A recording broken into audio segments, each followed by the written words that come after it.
Okay, welcome. So today is our Tuesday Bliss Techniques meeting, and it's nice to have you here. I'm just adjusting myself so I can be a little bit more comfortable distance from the screen. Okay, so today we're going to do a few things. I have a few different things I think interesting and maybe enjoyable planned. And definitely, I believe will be, if not interesting and enjoyable, at the very least, they should be helpful. So some of these things we're going to do lying down, and some of them we will do sitting up.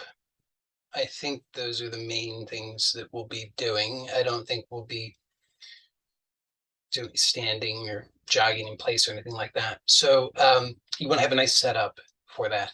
As usual, some like a space on the floor to do this is excellent. If you find sitting on the floor to be uncomfortable, then you might also want to have a chair available to you. But if you're comfortable sitting on the floor in a cross-legged position, then that would be great. You also, I recommend that you have some blankets available, as we've been doing the last couple of weeks. We'll be folding blankets and using those as support under the body at some points in the in today's practice. So you want to have those on hand, and depending on there's some other possibilities that we might explore. That you might want to have a blanket. And you'll probably want to have at least 2 blankets. The more the merrier to a certain extent. And or like a towel. I mean, a towel wouldn't be a replacement, but a towel might be also a nice addition to the mix, because you can use that for various things, which will be clear later on. But if you don't have the towel, it's not a big deal. You can make do with the blanket. So we're going to be exploring some things with the legs today. And so we'll start by sitting. And first thing we want to do is we want to actually be here. So that's always helpful. In a sense, in order to get the most out of this. In fact, I would say to really get anything of real benefit from this, you want to be present. And that sounds like in some ways it sounds like just a nice thing to say, but I really honestly mean that. And so I mean, everybody who's here live, because you've been around, so you understand the basic principles of somatics. And I think it always bears some repeating, because if we want to experience the change that we want, which of course we do. So since we want to experience the change that we want to experience, we really owe it to ourselves to choose to be present, because that shift in consciousness that's required it can only come about through being present. There's really no other way that that's going to happen. Well, now that I've said that, I mean, it certainly could happen some other way, but the only way that you have any agency in, as far as I'm aware of, is to choose to be present. So that's in some ways the hardest thing for us. You can maybe notice, just as I'm speaking, how you can have the intention to be present, and then sometimes literally half a second later, you're somewhere else. So be gentle and have patience with yourself. But particularly when we are doing any kind of movement, you want to use the somatic principles. So be very mindful of the movement. You want to slow it down. You want it to be smooth, continuous, and this will help you. So that's like bit of a trick, I guess. It's a technique. And it's a very effective one. So as we're sitting, another trick is that you can simply, because we're not doing a bunch of moving about, we're just sitting relatively still, you can achieve a similar kind of presence by attending to the breath and or just attending to the sense of being here somatically, so that you start to notice where you're making it difficult for yourself, where it's uncomfortable. And of course, our usual way of interpreting that discomfort is not so helpful. It will be some variation on a theme of it's happening to me. And if it's happening to me, then I have really no agency other than to try and fight back or protect myself. So those are play dead, I guess. And those are the kinds of traps that we find ourselves stuck in, and you can observe them somatically, which is one of the things about somatics that makes it so powerful, is that rather than struggling at a level at which we don't have any control, we can actually start to notice where do I actually have some choice in the matter. And it's a very basic, simple level, and it has to do with my reactions. And I can notice them somatically. So just sitting here on the floor or in the chair, there's a battle going on. There's absolutely a battle going on. And if you don't notice it, then you're not maybe paying attention. And so that's always the invitation. And we'll notice that we tend to not want to notice the battle. And we could beat ourselves up about that, or which is not helpful, or we could just notice, okay, that's a tendency. I don't want to notice it. So I need to support myself, knowing that I have a tendency to try and avoid it. Automatically, I need to have these things that prop me up and help me to stay awake. So I have to build them into the life by repetition, by repeated application, by continuing to investigate this sort of as much as possible, like every waking hour at least, and maybe some in your dreams. That would be good too, where you're really curious about, why am I having such a hard time? Who's doing that other than me? And it's very obvious when I'm just sitting here and there's a battle going on. I feel uncomfortable. I feel like I just can't get it quite right. I don't know really what I'm doing. I just constantly want to be adjusting things.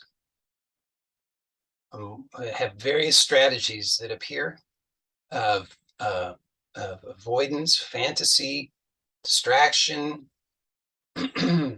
fidgeting, various fixations. All of these things are strategies that I have for trying to go numb, trying to like distract myself and forget about this nightmare that I'm engaged in. Well, obviously, that's not you're trying to go. You're already if you're experiencing a nightmare, you're already asleep. This is the part we forget. We think, no, the nightmare is a waking reality. No, the nightmare is the slumbering reality. And then all of our various strategies are even like dreams within the dream, and that's not good. Then we're more asleep. So we need to be present. So you just attend to what's here. You notice, oh, there's a thought. There's that familiar thought, and there's the accompanying sensation. There's the gripping. There's the squeezing. There's the pinching. All the various things that are going on. And you notice them, and you just see that you have to be very curious. Why am I doing this? How am I doing this? Is a better question, really.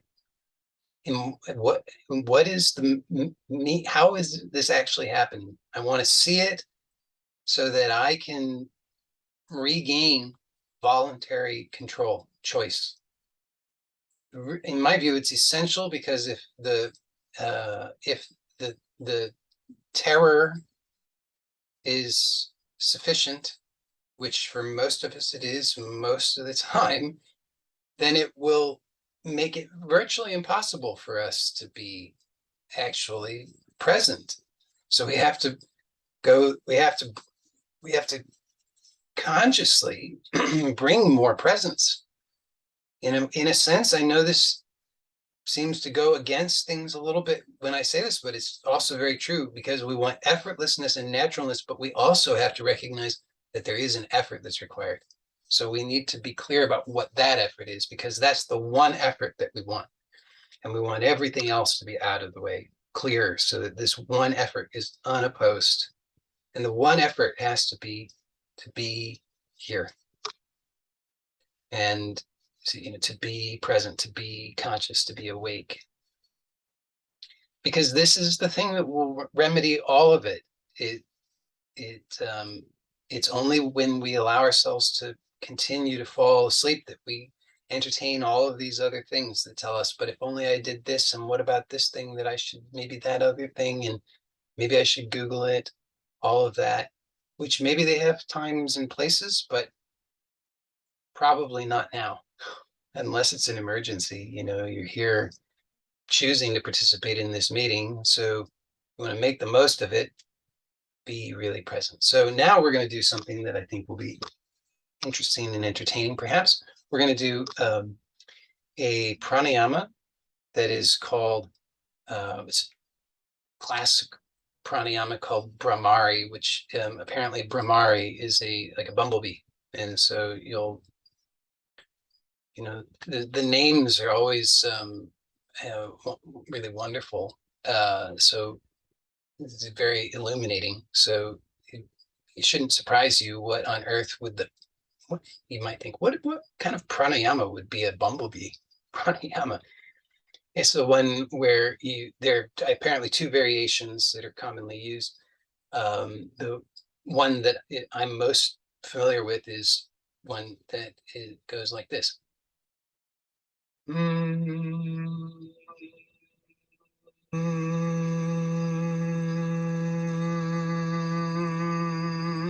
So it doesn't have to be exactly that note, but it should be a comfortable and sustained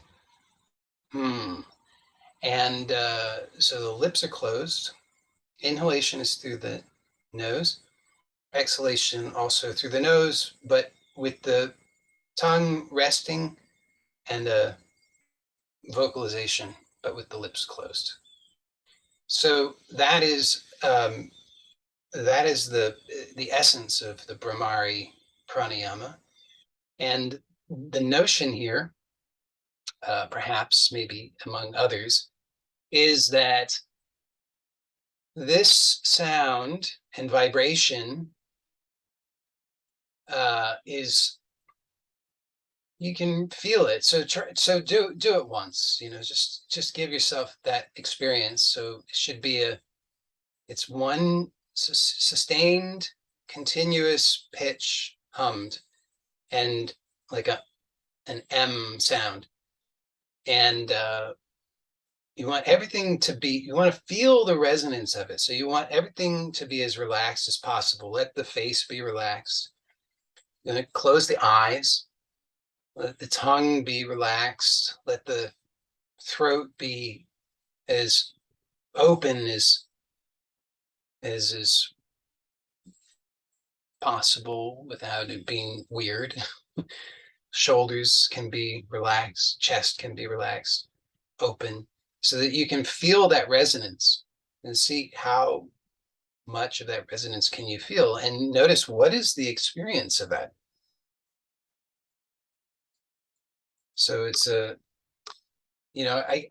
I could tell you the proposed benefits, but actually I think it's much more interesting and helpful just to notice it. Kind of makes sense. So you could try that a few more times if you want. And then I'll give you another common variation.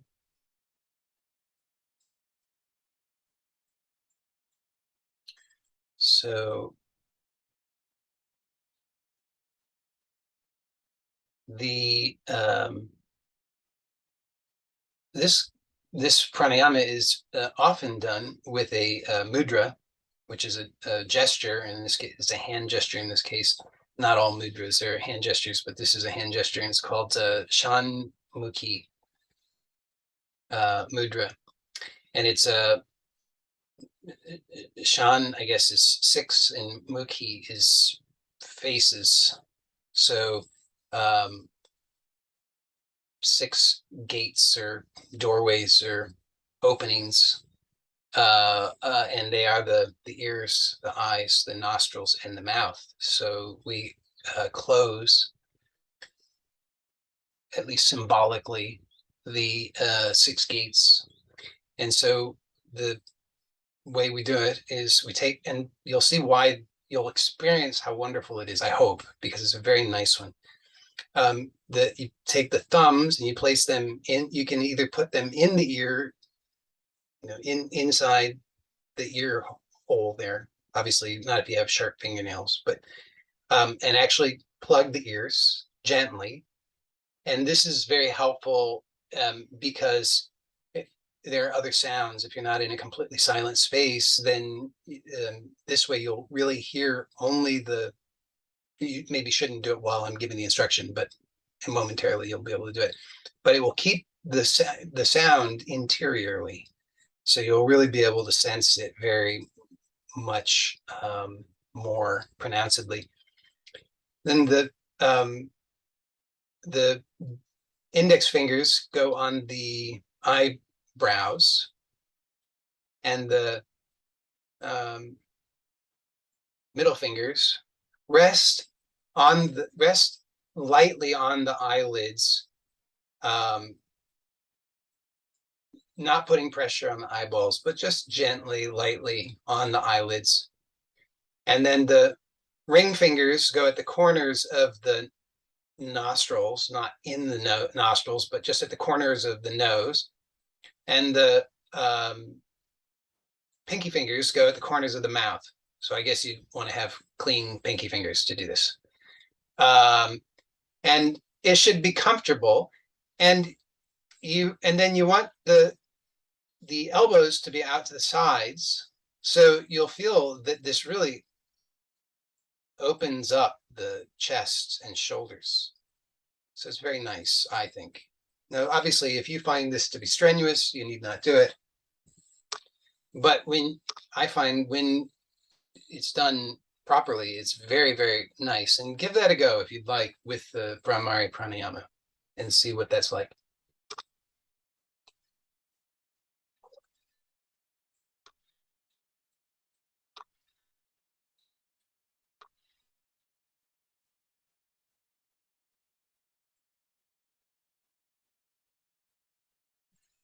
So I guess the danger is if you really enjoy it, it's not a danger, but you keep doing it and you keep the fingers in, you won't be able to hear me, but that wouldn't be the end of the world. But presumably you've done that and you've had that experience. So I hope that you found that to be useful and interesting. So just notice now, because you were very attentive to your experience prior to doing that pranayama. Now notice what your experience is. So it has to be different. And you can just notice what about it is different. And maybe some things about that are desirable or potentially desirable, potentially beneficial. And so now you have the experience to know that here's something that you can do that produces a result. And you kind of know what that result is, at least to some degree, what's possible there. So, if maybe not the kind of thing that you would do if you're feeling nervous on the bus or something in public, because that might seem a little strange, although I don't think it's illegal. So I think you could, although probably will be illegal soon. But while it's still legal, you could do it. but most of us probably wouldn't. But you could certainly do it at home behind closed doors. And you might find that it's really helpful because you might notice that it is well, helpful in certain ways. Okay, so the next thing we're going to do is we're going to explore lying down on the back. So you're going to want to have a nice, ideally, you're going to want a padded, comfortably padded space, not too hard, not too padded either. But also keep in mind that we're going to be sliding the leg or legs a little bit. So I had, no, I should have mentioned this at the beginning for people who watch this on YouTube, but I forgot. But everybody who's here live hopefully got the note about wearing pants. So comfortable pants are excellent for this because we're going to be sliding the leg, and you don't want to have, get rug burn or have your whatever. I mean, if you dragging the leg on the linoleum or something, it can be kind of uncomfortable, pinchy. So you want it to be able to slide comfortably without irritation on your skin. So comfortable pants are helpful for that. And so we're going to be lying on the back, and if you're uncomfortable having the back of the head resting at the same level as the rest of the body, you could place something under the head, like a folded blanket or a paperback book. But for everybody else who's comfortable just having the head resting at the same level as the rest of the body, you can just do that. That's great.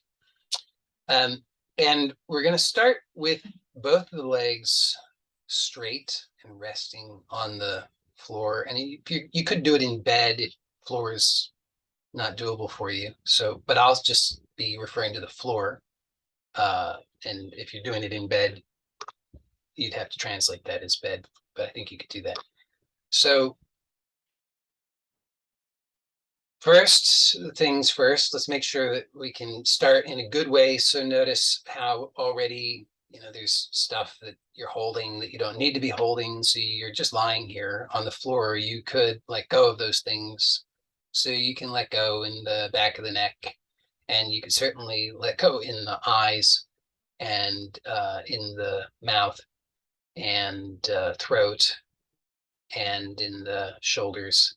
And you could let go from the upper back all the way to the mid back and to the lower back, and similarly the abdomen and the groin and the buttocks.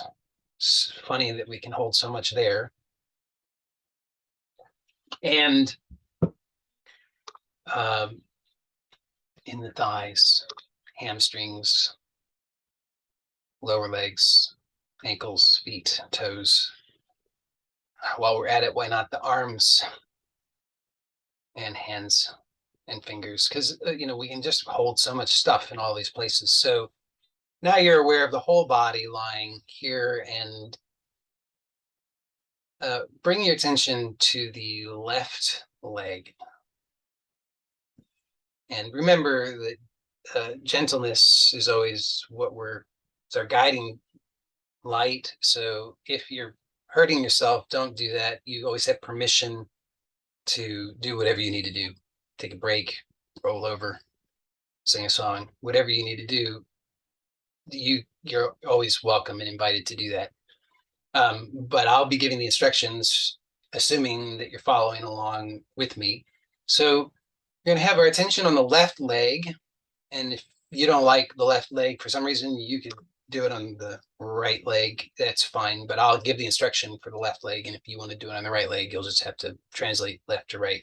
And then we're probably going to switch and do it on the other leg anyway. But it's fine if you want to do it on the right leg first. So you're going to have your attention there on the leg, and you notice you could just you could roll the leg from kind of side to side so that the toes are kind of fanning side to side. So the whole leg all the way up to the end of the hip socket is just rolling side to side. Maybe you didn't know you could do that, but you can. And you might find that it's really nice. And here's another thing you could do while you're doing that. You could take your, if you're able to reach, I have, I think, somewhat long arms. So maybe not everybody will be able to do it, but you see what you can do.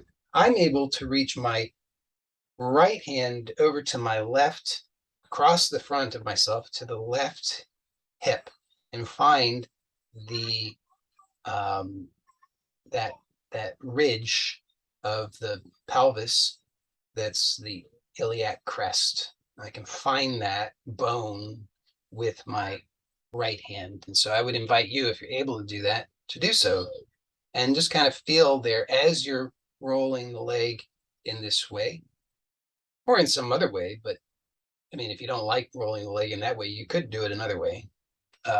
So you always have options, and the main thing is that we're learning about our habits of unconscious tension and resistance and so forth that generates so much discomfort and pain for us. So, however works for you best, you're welcome to do that. I'm suggesting this because I think it's a good one. But you put your hand over there and you see, okay, now can you feel that bone? And you feel maybe what's going on with the soft tissue there. Maybe you feel like, wow, my leg, my thigh is actually somehow connected all the way up here. Maybe you can feel that. And maybe you didn't know that. It's a funny thing, a lot of people don't know that. So a lot of people have like hip, they have hip problems, so they think, and they have knee problems, so they think, and they've got all these problems. And it turns out a lot of this time it's because they don't know that their thigh is connected to their pelvis all the way up here. And then they didn't realize the shape of the torso, because it actually kind of tapers down here at the lower portion. A lot of the time we have a different idea. We think maybe we're like pear-shaped or something, whereas actually we're not really pear-shaped so much. So just simply having your hand there allows you to realize these things, and maybe you can start to actually already feel your leg releasing, becoming maybe longer and more, having a more pleasurable experience. Now, if you're able to do this, if you're not able to do that because your right arm isn't long enough to reach over there for some reason, you could just use your left hand. Hopefully you can reach your left hand to your iliac crest. I think you can, because, well, you would have to have a really short arm not to be able to do that. So I think you can. You'd have to have a short arm not to be able to get your right hand over there too, I think. So I think everybody could do that. But in case you can't, you could use your left hand. But if you're able to keep your right hand there on the iliac crest, and don't think you have to just keep it in the one place all the time. You can keep it in one place the whole time if you want. If you find that's really working for you, that's excellent. You're free to do that. But you could also kind of feel around a little bit, because you notice, wow, that's kind of a big area. Turns out there's a lot of muscles that connect. It's not just like one muscle that connects up there. There's a bunch of them. And so if you feel around, you kind of feel a little further over to the left. Maybe you kind of get around to the left side, or even a little bit behind, and you notice what's happening there as you're rolling the leg. You can stop rolling the leg anytime you want and just rest. But if you're going really slowly, you should find this is just super wonderful, and that you wouldn't even want to stop. So if you're able, now you could bring your left hand to the left thigh, wherever you're able to get it on the left thigh. Maybe not too low down, but maybe you can get it somewhere on the left thigh. And if not on the left thigh exactly, although I think you kind of could, pretty sure you could. So maybe it's just a matter of realizing what this actual shape of your thigh is, because here too we have this problem. If we don't know where the thigh is connecting to where the hip is, and actually where the waist really is. We think our waist is lower down usually, most people. So it affects everything. It affects the way we sit, the way we walk. It affects our shoulders.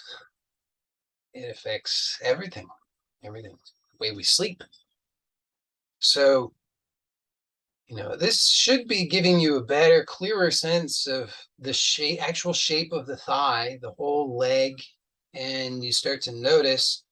You could maybe slide the left hand around, or kind of pat a little bit on the thigh, as big of an area as you can, and just kind of feel around and notice, there's the inner thigh. You could feel the inner thigh and kind of just maybe pat up the inner thigh, and notice maybe the inner thigh goes much higher up than you realized. A lot of the time we're holding a lot of tension in the inner thigh. Well, I mean, not exclusively the inner thigh, but definitely the inner thigh, among other places. And it's because we don't realize that the inner thigh actually goes up much higher than we realized. So you'll get kind of up a little bit and you'll start to notice, okay, what is this I'm feeling? Is this thigh, or is this torso, or what on earth am I feeling here? It's a sort of like gray zone, no man zone, no man land, no man's land, gray zone, something like that. And so you kind of want to ask yourself, well, why do I lack clarity on this? Shouldn't I know what this is? Does it seem right? There should just be some area of my body that's in a no man's land? That shouldn't be. That tells me a lot about my experience, though. If I have these areas that I'm just not sure how to categorize them, what is this? I don't know. Well, no wonder I'm experiencing a lot of my life that way then, right? I have hesitance, confusion, lack of clarity in my life, because my life is a somatic experience. So I just think it's something else. But so, hopefully you're finding this very helpful. Now,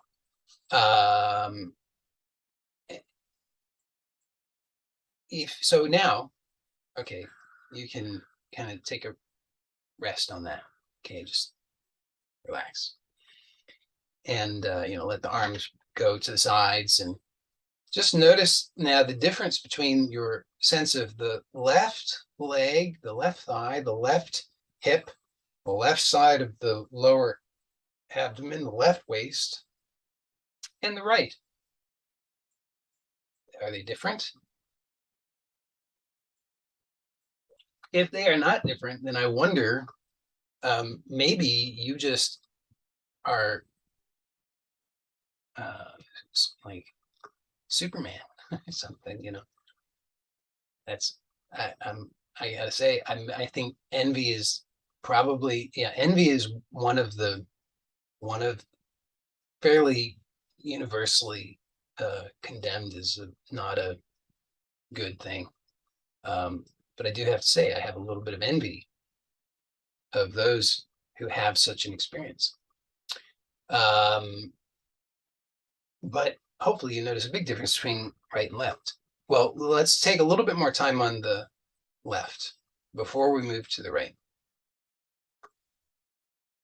because we can do more here. So we can take I'm just going to describe it, and I want you to imagine it. And once you've imagined it, then I'll suggest that you can actually do it. So don't do the movement, but imagine the movement. So your leg presently is your left leg and your right leg, but your left leg we're talking about here is just straight, resting on the floor. Let it be really relaxed, so you're not holding any artificial, unnecessary tension in there.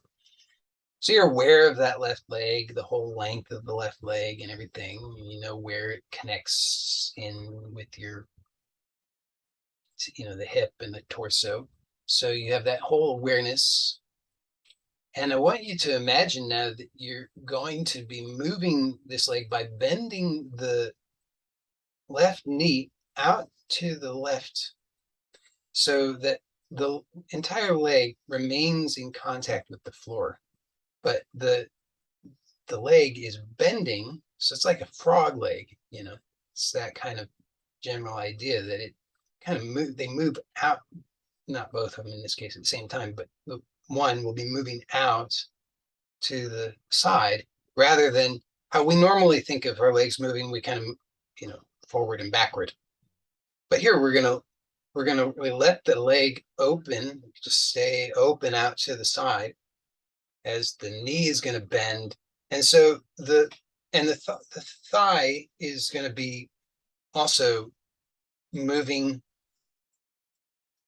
So hopefully that's clear. Hopefully that's clear. Everything's going to stay, the thigh and the lower leg and the foot all remain in contact with the floor. If at a certain point you find that you don't know how to keep the entire leg in contact with the floor, I mean, obviously the knee cap is not going to be in contact with the floor, but the bulk of the thigh and the lower leg and the foot in contact with the floor. So at a certain point, you'll be able to bend the knee, and it might be like you can bend it a fraction of a degree, or you bend it 90 degrees, or you bend it however much, I don't know. You bend it a bunch, and at some point you're going to think, I don't know, I'm not confident I can keep my thigh and lower leg and foot on the floor if I move any more in this direction. So you'll pause there, and then you're going to reverse that so that you'll slowly straighten out the leg. So it might be a very small movement, it might be a very big movement, but you're imagining that movement, and hopefully you have some clarity about how you might do that, what that experience might be like. And so now explore doing it. So slowly, gently, with awareness, smoothly, letting the knee bend out to the left. So the heel is starting to slide up toward the buttocks a little bit. And the angle between the thigh and the rest of the torso is decreasing. So,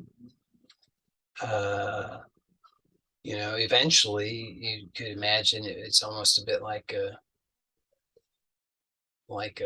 your legs form a bit of like a number 4 shape, a little bit, not so much, but kind of that general kind of idea. So you see, okay, now you can repeat this many times and just within your range of comfort. You don't need to, there's no need to do anything outside of your range of comfort.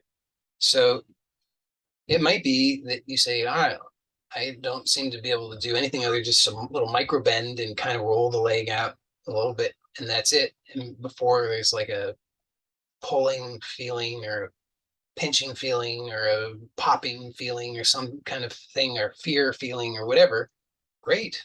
I mean, not great in that sense, but great in this other sense, the sense of you can recognize that. That's excellent. So then you know that's where you're at. That's your edge to explore.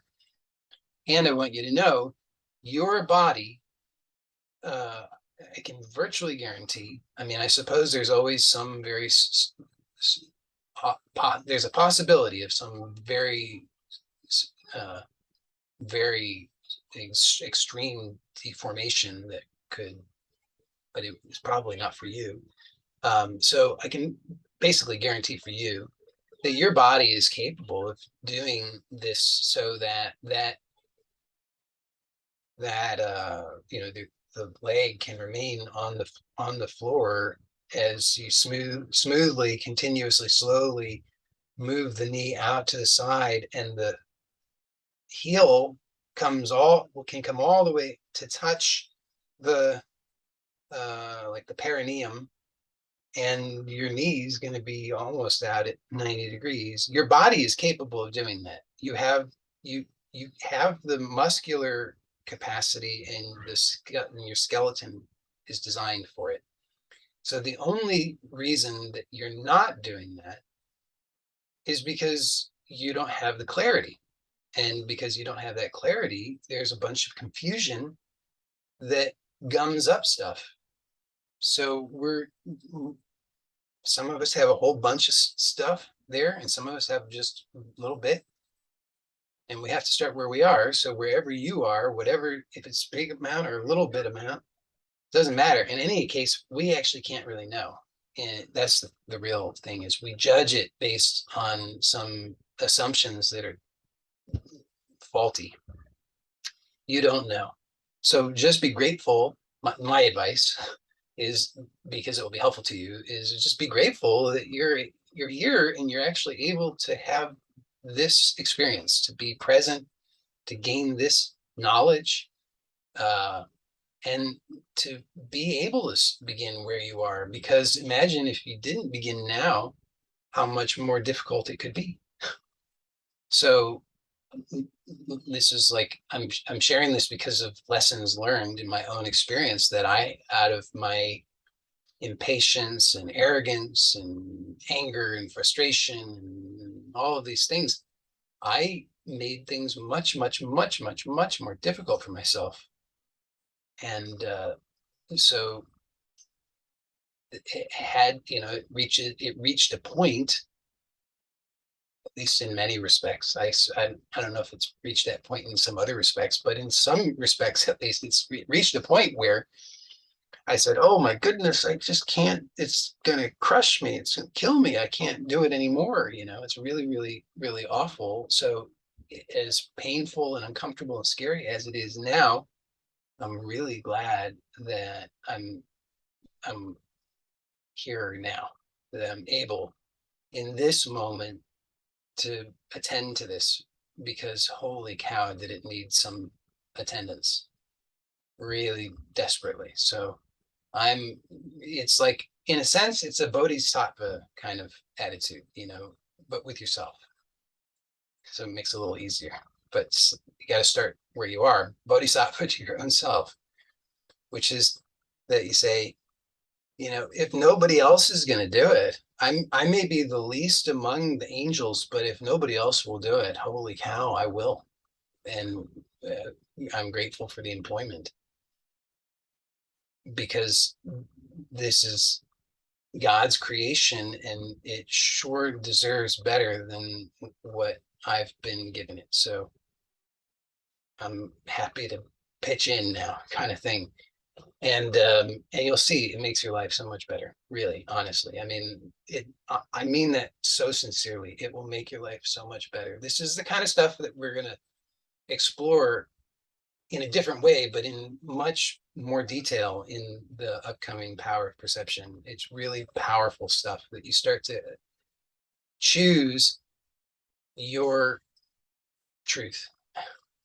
And that works on two levels, and both of them are true, particularly when they are working together, meaning you actually choose what you want, and at the same time, simultaneous, you're tuning into what you want at such a deep level that it's simply just what is true. It's like, I want peace. I want love. I want harmony. I want kindness. I want healing. So to choose that is very, very powerful. So we want to set ourselves up to be able to do that, because otherwise we make things harder and harder and harder until we reach that point. And no matter how painful and hard it is for us, and how delicate and sensitive we are, and how I know it pains us deeply. I really know that, but it is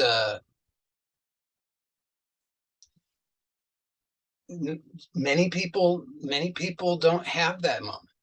They go through a whole lifetime and they never have that moment when they're actually realizing, enough.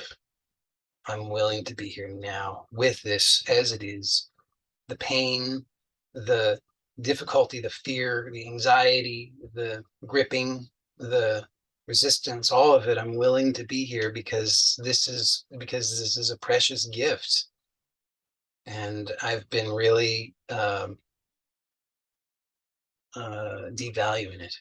And this will change. I promise you, it will change your life if you are willing to adapt it and really live it and make it your own, make it true for you.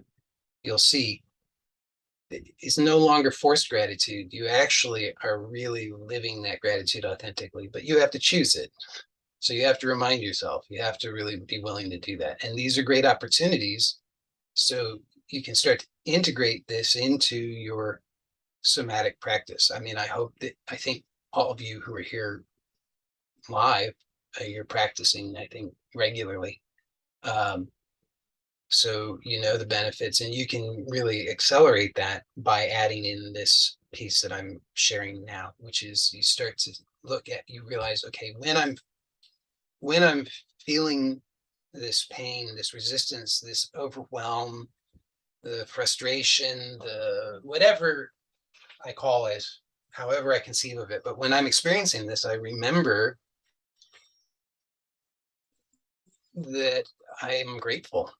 And that can be enough if you're sincere about it, because then what that does is at first you say, okay, I know I'm supposed to remember that I'm grateful, but I sure don't think I should be grateful. This doesn't seem like anything to be grateful for. I really want to scream and run away and kick things and cry. And so you can, but that plants a seed so that then you start to puzzle over it. You say, well, wait a second, how is it that I could be grateful? And then you'll remember how you're supposed to be grateful is that, oh yeah, I'm present. How many moments of this lifetime have I been absent? Have I not only not been present, but by my absence, I was actually contributing to the worsening conditions here. And this world here that I call my world, it needs love. That's why there's such a longing for love that I experience.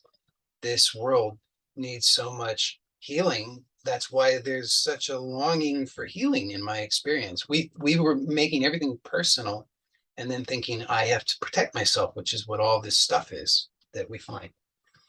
And as we're working with it, becoming aware of it, bringing it to consciousness through the somatic exploration, we want to really make the most of it by allowing that to be a reminder to us of gratitude. So that what we're doing is I hope this is clear to you because it's so important and powerful. We're systematically training ourselves so that our experience is living art. It is a skillful, artful expression of truth, and that we are the conduit of that expression. So when we experience the desire for love, it's because that's what our world needs. So we are actually being called upon to be a conduit of that love. So to notice that love, the longing for the love, it connects us directly to the love. You know, we can't long for that which we don't already know. So we can connect with the source of the longing, which is the realization of the love, and then that naturally shines into our world. So I hope that's clear. You can leave off with that leg, and now you probably, without even having to think about it for a second, realize that you really, really want to give some attention to the right leg, because the left leg and the right leg feel so different, and the left leg feels maybe looser, fuller, more better, hopefully. And but take a moment just to really notice that difference. And hopefully, I really I was gonna do a bunch of other things today, but this was just gonna be the first half maybe, but I think this was really, really good. So I'm glad that we took more time with it, because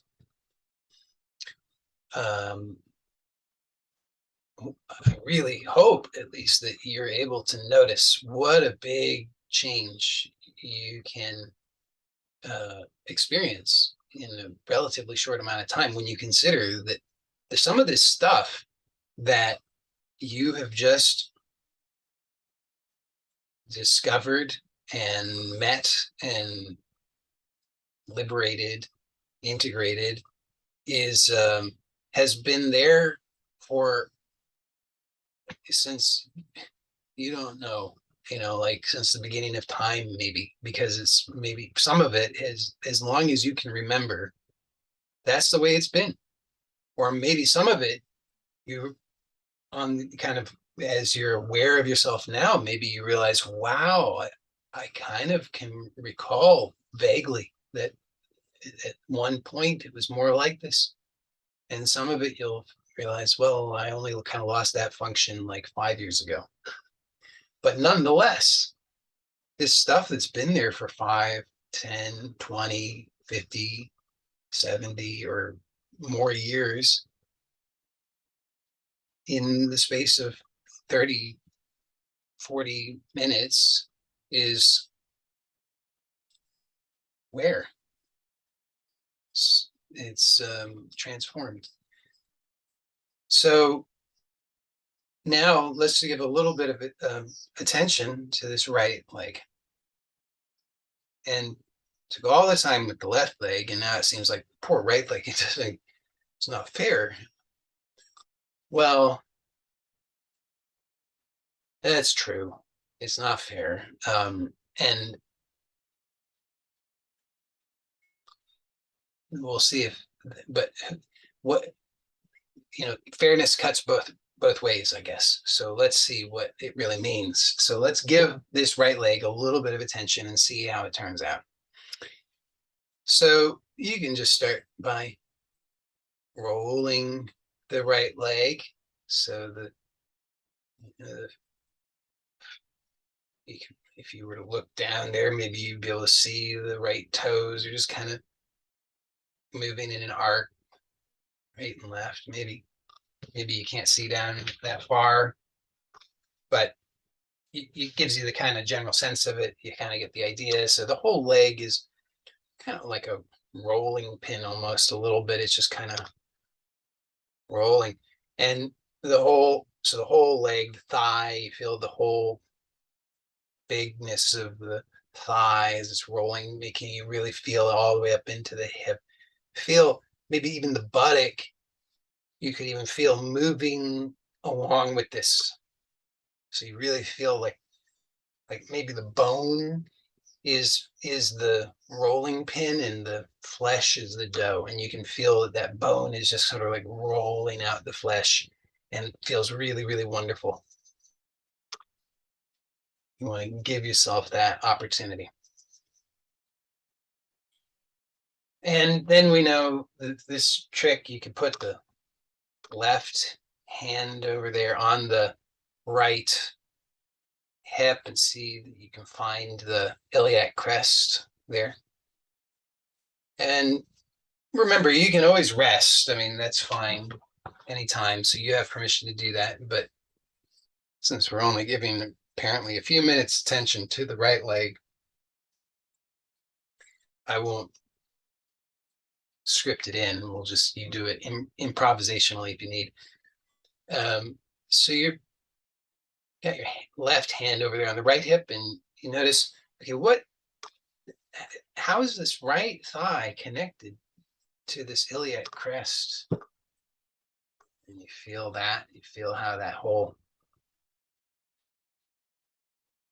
as you're rolling the thigh, can you feel how the thigh is connected to the iliac crest? You feel that with your fingers, and maybe you notice that as you're doing this, you can allow for that to soften and relax, so that the top of the thigh can really relax, and you can feel the full length of it all the way. Now you could even take your right hand and you could place it on the right thigh, and you could just, don't be shy. You feel, don't be shy. It's a thigh. You just feel around. It's okay.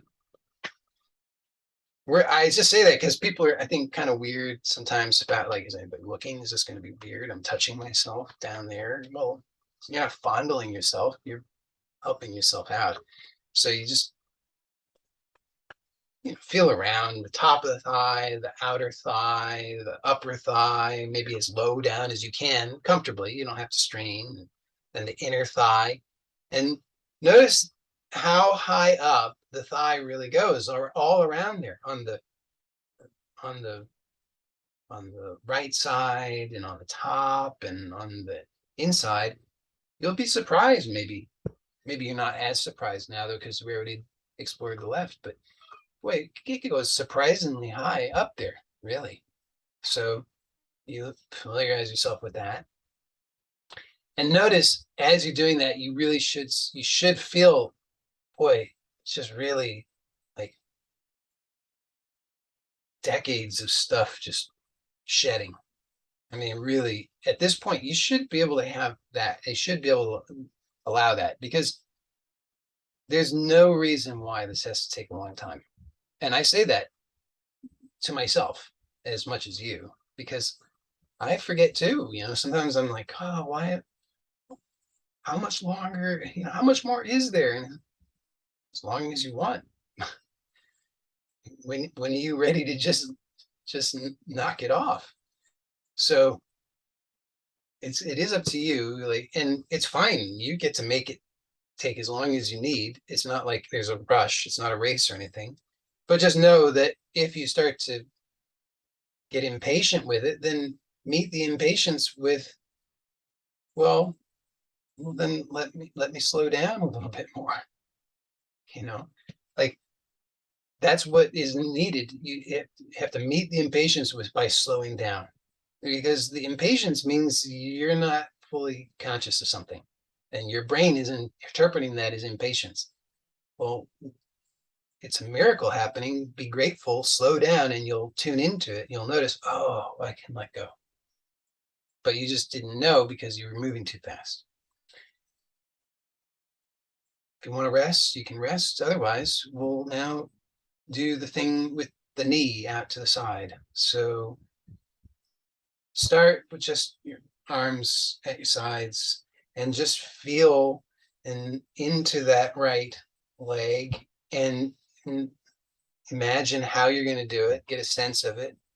And when you feel confident about that, then slowly begin to explore that movement, and just do it as is appropriate for you. So don't rush. Don't, there's no prize to be given out for who can do the thing that you think you need to do. It doesn't have to be like that. It's about just being with the experience, and you'll see how perfect it all is. I mean, you're given exactly what is right for you. So if you compare to someone else or what you think it should be, then you miss out on it. So just be grateful for what it is, because it's perfect. If you were getting something else, it wouldn't be as good. So this, whatever it means, whether you're interpreting it as impatience or sadness or frustration or anger or resistance or frustration or happiness or whatever it is, you can slow down a little bit and really ease into this. This gets to be pleasurable. how much of your day are you choosing pleasure? If you're like me, then the answer is not often enough.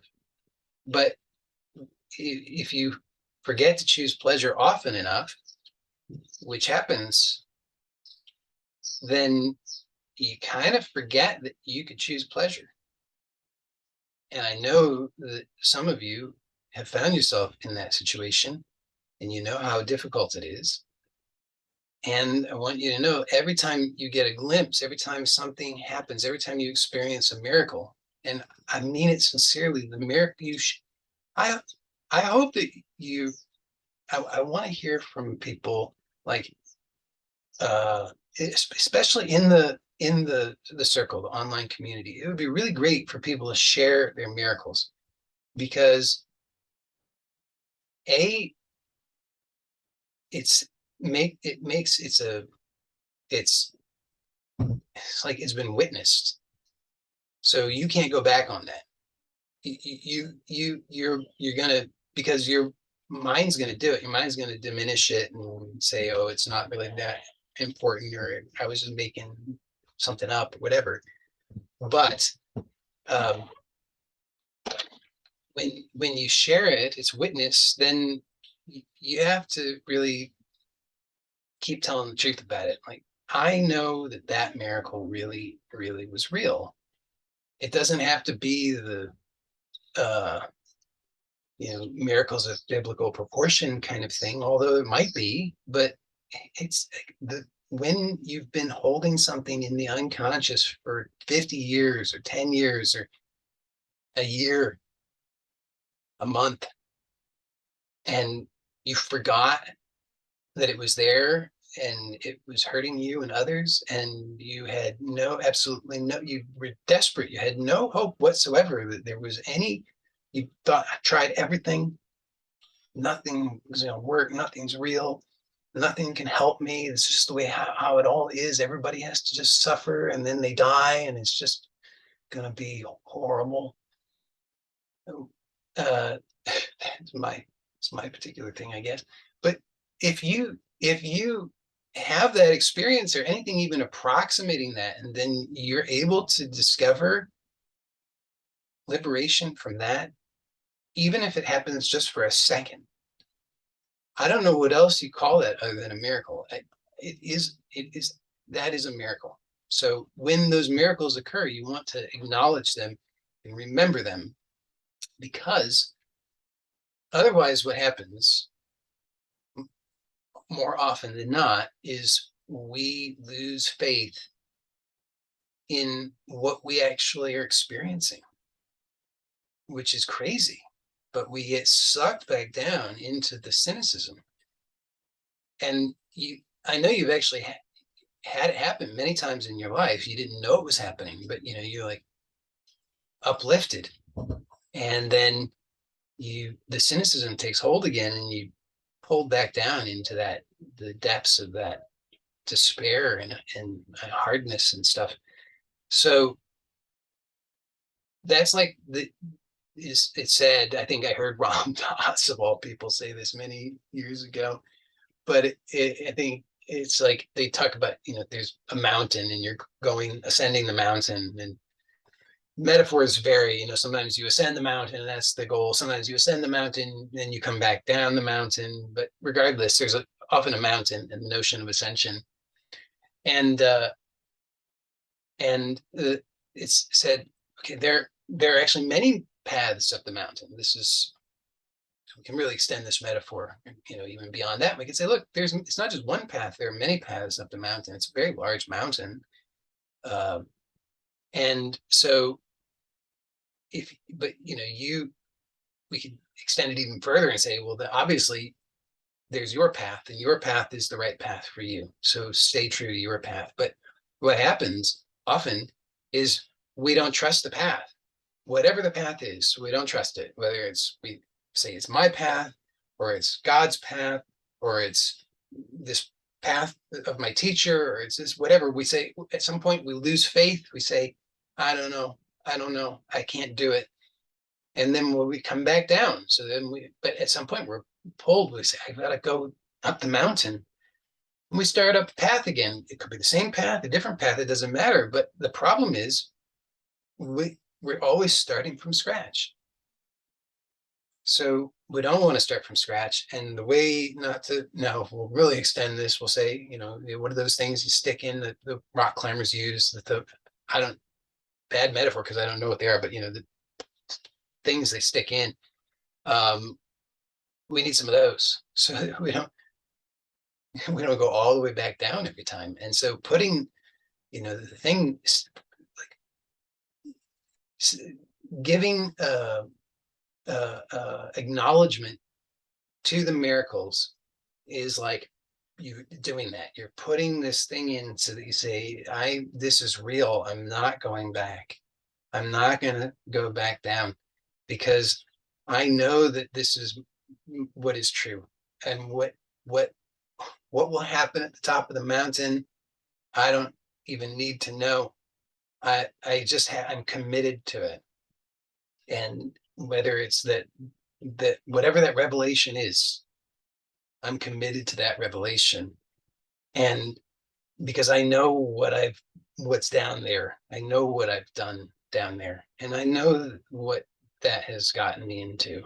So up here, this is where I know that I get lost and confused and I go back down. So you have to, I would, for yourself at the very least, journal about it, make acknowledgement so that you can refer back to it. And when you're having doubts, when you're feeling frustrated or discouraged, because you want to have the reminders that demonstrate to you that even at the level of consciousness that you tend to sometimes sink back down into, this materialistic, cynical state of consciousness, even at this level, there are actually positive miracles that are occurring as a result of what I'm doing.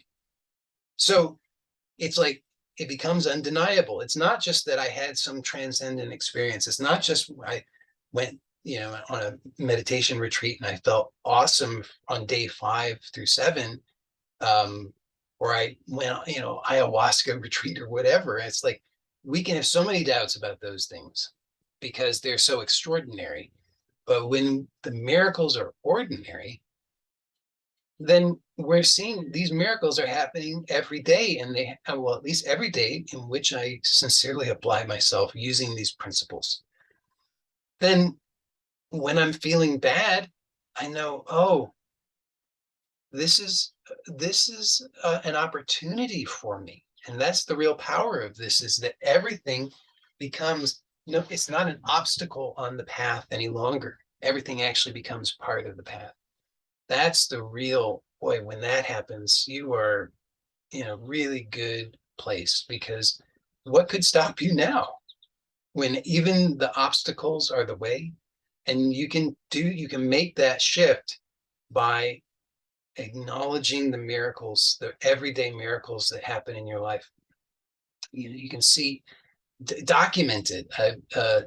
You don't have to take hours and hours on it, but regularly give some document for yourself and also for others if you're open to doing that, because it can be helpful to others to see the kinds of things that other people can experience, because that gives people that helps to like crack open the hardened shell a little bit so they can see the light and see, wow, that's possible. These are regular people. These are not some sort of, like, these are really ordinary people, and they're having these kinds of miracles occurring because they're doing these things. They're simple principles that I can also apply, and then I can also see those kinds of miracles in my life. In this way, we're all helping one another. That's how I see it. Is it's like we're all connected, and we're just giving, each one giving the next a hand. It's not like nobody has to be here on some kind of big power trip or guru trip or anything. We can actually help one another in a very normal, well, what can become a very normal way. I hope it can become normalized. So I won't go on and further with that, although I'm tempted to, because it's really it seems so powerful to me, and I really hope that you will get it and take it into account. And I see this comment says the idea of shifting obstacles to fuel for improvement always gives me goosebumps. Well, yeah, because that's true. And so I'm hoping that you can see how you can. I've tried to present, albeit maybe not as coherently and clearly as might be desirable, but I've tried to present a kind of system that I believe is very actionable, that allows you to take that and really make it a reality for yourself. So just briefly, I'll spell it out and then we'll wrap up. But I just do want to try to make it really clear that it's an actionable thing that I think is super simple. You want to pair, uh, so you're wanting to establish new habits. You recognize, okay, something, I'm in pain, I'm struggling, things aren't working as I want. I fall down a lot, metaphorically or not. And I feel lost and whatever, all these various ways that I can feel not my best. And I'm hurting in some way. And I know, okay, this miracle has occurred. It got through once, a glimpse that there is another way. This is like, we have to have this.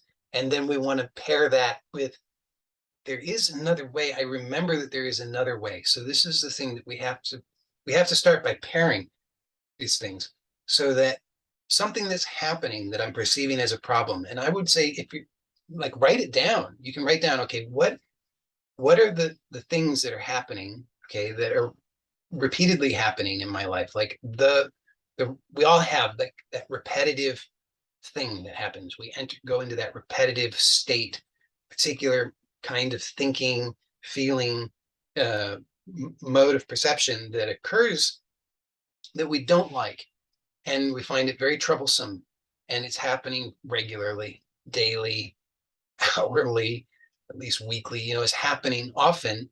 Start with the things that are happening very regularly, because this is going to give you the best results. And then you want to pair with that, what do I remember? So every time this happens, I'm now committing to remembering that I'm supposed that this is a reminder of something that's unconscious that I'm doing that's hurting me. Some kind of unconscious belief or habit that is causing me harm. So I'm pairing that. So I'm going to remember. I would say, write that, whatever that is, you're going to write that down, make it really clear and simple, and then commit to reading that every day. So, all of you who are here live, you did the journey principles, so you have a life success statement, so that you're reading out loud every day. Add this, and if your life success statement is getting too long and unwieldy, then you got to shorten it. I mean, don't get like bogged down. Lighten the load, or start anew. And this one thing, this is the thing that you're going to remember, and you're going to read this every day so that you remember. And maybe you read it today and then you forget the rest of the day. Then you read it tomorrow and you say, oh, I forgot yesterday. Okay, but I'm going to really remember today. And maybe you forget all day that day. You read it the next day and you say, oh my goodness, I forgot again all day. I'm really going to remember it. And maybe you say, I'm going to put up some reminders because I'm not remembering. So I'm going to put up some stickies around that say, remember this thing, put them where I'm going to see them a couple times a day. In this way, then you start to form the habit. Once that habit is established, it will continue to grow as long as you're making it a positive thing. So then you can naturally add to it, because you say, okay, now I'm remembering that there is another way, but I have to remember what the way is. I mean, that's great that I'm remembering that there is another way. That's definitely a step in the right direction, but what is the other way? So you have to keep getting clarity in this way. Well, what is the other way? And I'm proposing here, another way is you slow down and notice the authentic gratitude that arises when you just allow it, when you actually, and if you need some cues for that, you could say, these could be things that you write down in your life success plan so that they're the things that you remember to do. You can say, okay, when this thing happens, I remember that there's another way. And that other way is to slow down and experience naturally the gratitude that's present. If I'm struggling with that, I then remember that I'm present now and I haven't been. So that's one thing to be grateful for. If I'm still needing more things that I like, cues to help me to actually be tuning into genuine gratitude, I could also remember, for example, that it could be much worse. And, I've really dug myself into a deep pit here, and I'm really glad, I'm deeply grateful that somebody somehow by grace came along and said, wake up, because you're really gotten yourself in a deep pit here. So what a gift that is. And if you still keep falling into, you'll keep falling into various traps along the way, but you're less and less often and fewer of them, and you're getting clearer on what those traps are in this way. So I hope that's clear. So you start really, really simple, because if you have some really complex thing, forget about it. You're not going to do that. Start very simple. This one thing, put it in your life success plan, make that habit, renew that habit that you do that every day, first thing in the morning or with breakfast or whatever it is, so that you do that every day, because that's your thing. That's like, this is what's most important to you. I've also recommended a different format where you could do a journal, and your journal is basically just that, where you just, it's just line items that are the priorities, the things that I want to remember, the things that are the most important, and you put them there. And then you next day repeat the same process. You look at the day before, so you're reminded of what was important to you then. And then if there are things that are still important to you from that, you transfer them. And if there's anything new, you add it.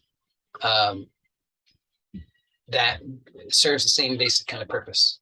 So those are both good ways to do it. But the something along those lines, because you have to set it in motion. And once you set it in motion, then you just need to keep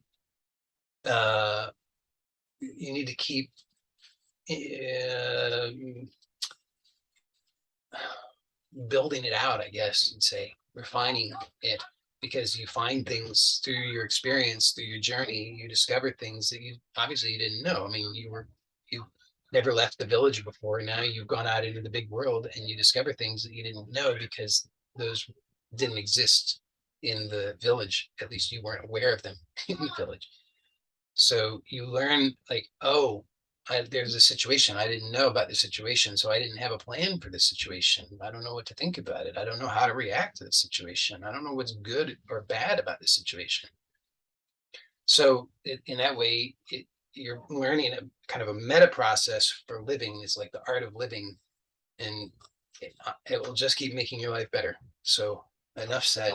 Thank you very much for joining me as always. I sincerely hope that this has been very helpful to you. I have endeavored to make it very practical. If you have any questions or anything that you would like to share with me, please do, by whatever means. I mean, the best would be in the Circle online community through my website, because that way everything's there. But if you're uncomfortable posting something in a somewhat public forum and you want to email me, you may do so, or those who have the messenger group, you can do that as well. But if you can do it in the community, that would be ideal. Thank you very much. Blessings to you all, and I'll see you next time. Bye for now.